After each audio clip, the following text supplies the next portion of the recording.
Going the extra mile. Understanding, bend over backwards.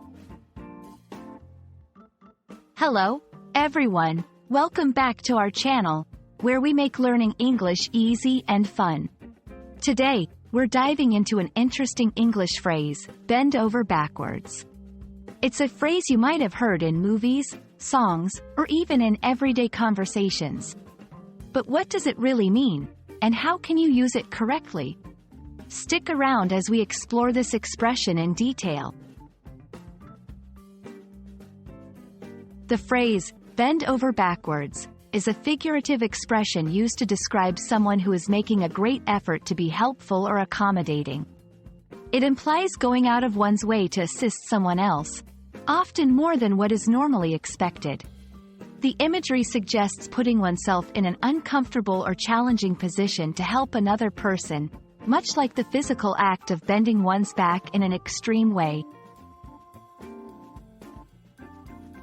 While the exact origin of bend over backwards is not clear, it is believed to stem from the physical act of bending one's body into a backward curve, symbolizing a significant effort or flexibility. This phrase has been used in English for many years and continues to be a popular way to express the concept of extraordinary effort or accommodation. To understand how bend over backwards is used in context, let's look at a few examples. My friend bent over backwards to make sure I had a place to stay when I visited the city. This means the friend made an exceptional effort to help.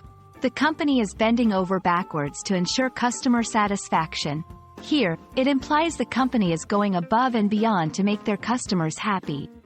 I won't bend over backwards for someone who doesn't appreciate it.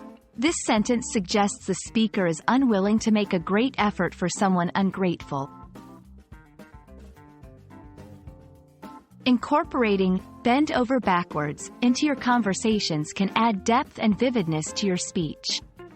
Use it when you want to emphasize the great lengths someone has gone to help, or when you wish to describe your willingness or unwillingness to go out of your way for someone else. Remember, it's a versatile phrase that can be used in both positive and negative contexts. And that wraps up our exploration of the phrase, bend over backwards. We hope you now feel confident using this expression in your own conversations and can appreciate the efforts others make when they bend over backwards for you. As always, we're here to help make English learning accessible and enjoyable.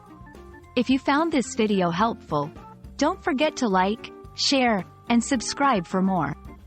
Happy learning, and see you in the next video.